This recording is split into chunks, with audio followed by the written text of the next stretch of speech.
Today on the channel, we're playing some of those greatest hits, but this time in the ultimate form with the ultimate greatest hits, Charlotte Flair. And the spirit of Ultimate Warrior will run forever!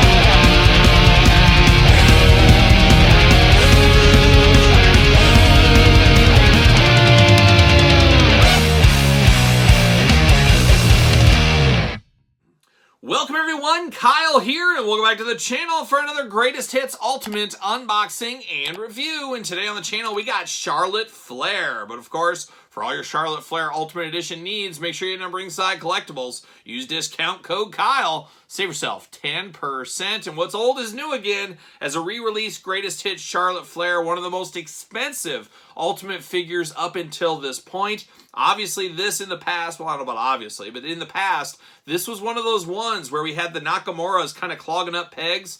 Ringside Collectibles took Charlotte Flair as an exclusive way back when, and it made this one to be one of the rarest Ultimate Editions, and with rarity comes value, and a lot of people happy about this Greatest Hits one coming back out. Now, some of the hardcore collectors sitting on the old one, maybe not so happy with this, but of course, we're going to do this review like we do all the other reviews on the channel. We're going to take a look at the packaging, we're going to talk about it, we're going to unbox it, we're going to talk about it, we're going to see where it goes from there, and of course, we'll compare it to the old one here, and I got an idea for my collection what I'm going to do about these two figures here, but it is always tough for some collectors when we see re-releases, but as we always do say, it is a business at the end of the day. We put that business hat on, and we know for sure that Mattel wants every dollar out of your wallet and everything out of your credit card on your bank account, you name it, so they're going to re-release things when they feel there is an opportunity to do it, and if you just make another run of this, if the work's already done, it's just almost free money in a lot of ways, so we got to expect this in the future. We're seeing it with the Vault lines, we're seeing it with the Greatest Hits line. I would expect a lot of figures to be re-released. The only caveat to that is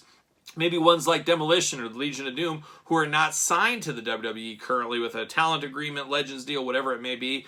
Maybe those won't be there, but if they ever do get signed, you can expect LOD to get re-released. You're not fooling anybody if you think LOD is ever re-signed to the WWE. They're going to put those red spiked ones out as fast as they possibly can. Would not be shocked for a Greatest Hits Vault one, and then hopefully a future Ultimate Edition one, which would be great. But that's neither here nor there, and that's not even being discussed right now. But we just know Mattel, all these companies, they're going to re-release things that they feel they can make money. It's about money at the end of the day. So there you go. There's my soapbox. But let's look at Charlotte Flair, see what all the fuss is about here. And always did love this Charlotte Flair figure.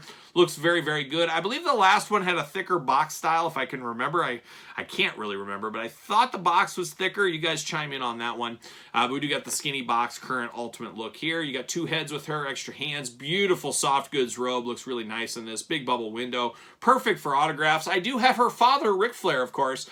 One of the only signed, I think, Ultimate Edition in my collection. It would be kind of cool to have the father-daughter signatures on here. I don't know, maybe one day. We'll see. But very cool window box that you could get autographed if that is your thing. Ultimate logo down there. Charlotte Flair on the side, WWE logo at the top. Charlotte Flair on the side, of course. And then we do got the little Greatest Hits in there. And then you got the glamour shot of the figure. You got the glamour shot of the actual person there. Tail of the tape blurb. Let's see what it says about old Charlotte Flair. 5'10" from the Queen City. Oh, beautiful this time of year. Finisher, the figure 8 leg lock. 14-time WWE Women's Champion. All hail the Queen.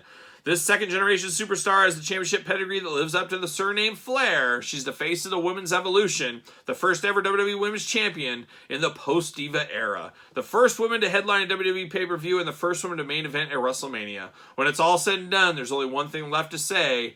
Woo! There you go. And it says 14-time WWE Women's Champion. I'm terrible with this, but when the original one was released, was she a 13-time champion possibly? Could that be an update on the card to make it another difference? Somebody that has the old one could chime in on that as well. But let's get her out of the package. Of course, 8 and up on this. 7-year-olds, there's the door. See yourself out. See yourself out. I got things to do. There you go. And off to the side.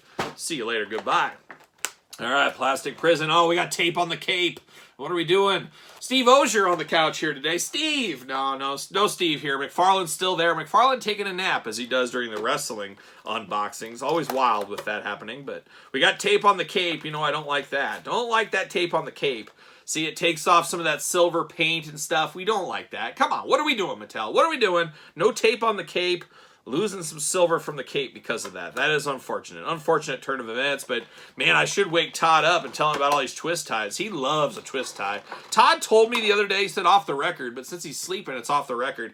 Todd McFarlane told me from the couch, he said, you know, Kyle, sometimes I like the twist ties more than the figures. That's what he told me. Todd, what are we doing here? I know you love twist ties. And he said he's working on an exclusive for the McFarlane Toy Store. It's going to be an action figure, but it's just all twist tie edition. It's just twist ties, a baggie of twist ties. All pre-cut, I think, too. We'll see. But a lot going on with Todd McFarlane at all times. A lot going on with Mattel at all times. Just a lot going on in the world at all times. It's just trying to find time is what it's about. Let's pop these hands out. There we go. And now we're going to get the old queen out of the package. And there it is. Plastic prison. See you later. Goodbye, let's get down to business. And once again, I have a feeling we're delving into that dreaded monkey business. All monkey business. We're here for it all day long.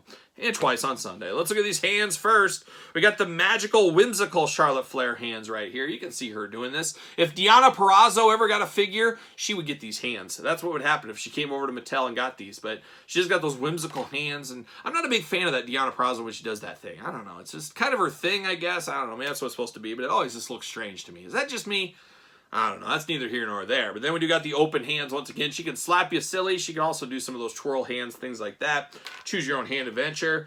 And then we got two gripping hands. No fists for Charlotte Flair. There's no fist being thrown here. We're keeping it as clean as we possibly can is what we're doing with Charlotte here. But now we're going to dive into the head sculpts here, and I believe these are the identical head sculpts we got before, but the thing that I'm going to do is make them different. Make them as different as possible. You give her different hands from the last one, a different head from the last one. One has the robe, one no robe, and bam, it feels like almost you got a new figure right here is what I do say.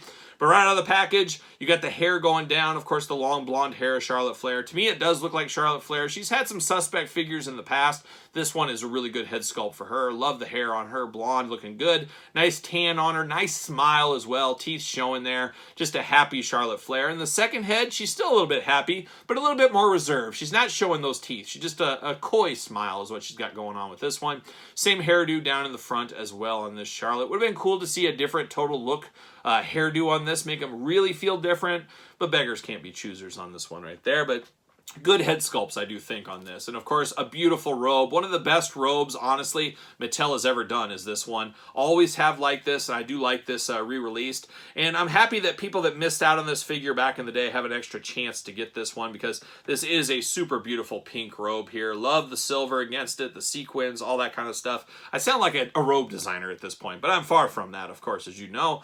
But it does look very cool. You got the Velcro strap at the top holding it in. Love the fur. She's dangerously close to a hairy bipedal creature at this point with this fur up here. Absolutely do love this, though. Just a fabulous, fabulous robe. Just like her dad, she's got fabulous robes as well. But now we get old Charlotte Flair doing Charlotte Flair things right out of the package. Looking very interesting. Looking very much like Charlotte Flair, of course. But looking nice. We got the pinless joints on this one. That is one of the keys to the Ultimate. And I guess we could run through the articulation quick first. Arms all the way around for us. Bicep cut. Double jointed, pinless elbows. Extremely tight on here. One thing I do notice about the elbows is the skin tone a little bit different in the elbows compared to the arms. Just a hair off. Not the end of the world. Hands removable, back forth, side to side. Hula hoop at the top. Waist looking good. Big ol' splits if you need them for Charlotte Flair. Leg does go up. Thigh cut. Double jointed knees. Are they pinless? Oh yeah, they're pinless underneath there. Of course, big knee pads going on. Boot cut, ankles back and forth, a little up and down. And then, of course, the toe articulation. Todd, wake up. We got toe articulation. He's not waking up. He's snoring away over there. Can you keep it down? Keep it down. Thank you. All right, but looking good right here for the whole. You got the red boots here with the CF over there. Charlotte Flair, obviously, for those keeping track at home. Beautiful design on the trunks tights here. I'm not sure exactly what it's supposed to be, anything really special, but it is just kind of an ornate, queen-like design. Goes up into the waist and then her bra. It does look a little different with the color differences. It's like they almost don't match to me, and I've never been good at matching my clothes, as you guys have seen, so I don't know. But it does look a little different, but it's not the end of the world, but it does look okay, I guess, for what it it is. You do got the tattoos on the side of her ribs there. You got the tattoos on her forearms as well. Yep, you got the heart and the writing over there. It's pretty much Charlotte Flair, and it truly is the ultimate Charlotte Flair. And to this point, really the best Charlotte Flair of all time. And like I keep saying, it's good for a lot of people that missed out on this to have a cheaper version of this and an extra chance to get this for their Fig Fed, because it really is a good Charlotte Flair figure, and it does warrant a spot in most people's collection. And of course, you will fit on a ringside collectible stand, I am sure. There it is. Use discount code Kyle. Save yourself 10% on your stands. And of course, we got the other version of Charlotte. Like I said, I'm going to put one with the robe on, one robe off. This will probably be the one that has the robe off. Use the different heads, use different hands, and bam, you feel like you got a different figure at least. That's how I do. Play it out there, but very similar across the board on this one's here. Very, very similar. You got the same colors, everything. Robe seems to be almost identical. I don't know. This one feels brighter. I don't know if it's just because it's fresh out of the package and newer. I'm not exactly sure. But very, very similar on all this stuff. Of course, double jointed pinless elbows. All the same hits being played on the old one that's on the new one. Let's see. I was going to say, is there a different detail on the bottom? It says 2020 on the bottom of the foot of this one. I am assuming it'll say the same over here. If I can find it. Where is it? Okay, right there. Yep, 2020. 2020 on both feet, so really is just a straight up re-release. No extra real bells and whistles, anything like that. That's where you got to create your own bells and whistles. I will say I would have liked to seen a women's title. They really put that out on the back of the package saying, hey, 14-time women's champion. Well, maybe we should put a women's title with her with that. Make it truly feel ultimate with the women's championship, but not in the cards for whatever reason. I'm sure the robe took up a lot of the budget, I would have to imagine, on this one. But a good figure, great figure if you didn't have it in the past. If you already have it, you could probably skip on it unless you want two versions of Charlotte in your collection, which some people might. She is a big name, of course, in the female wrestling category, as we do know. But there it is, Charlotte Flair Ultimate Edition Greatest Hits. What are your guys' thoughts? A pickup, a pass, a long game, a no game, a not so sure game? Let me know your thoughts in the comments down below. And of course, don't forget to like this video. Always helps when you give the videos a thumbs up. Subscribe to this channel and my other YouTube channel. Don't forget about Patreon for early access to both channels' videos, plus other bonus content. Truly the best way to support this channel and all the hard work it brings. You can also support the channel at PresleyTees.com. And don't forget, over at Barnes & Noble and Amazon, my new book, The Complete Guide to the Jakks Classic Superstars series. Almost 700 pages of content on classic superstars. Appreciate all the support on this book over the last couple of weeks. Really does mean a lot. If you want an autographed edition for whatever reason with special bookmark, oh, everybody loves a special bookmark. Hit me up over there, of course, at social media, SirPaul64 on the X, _Kyle_Peterson on Threads, and on Instagram. So for Charlotte Flair's Greatest Hits, I'm Kyle. See you guys all real soon.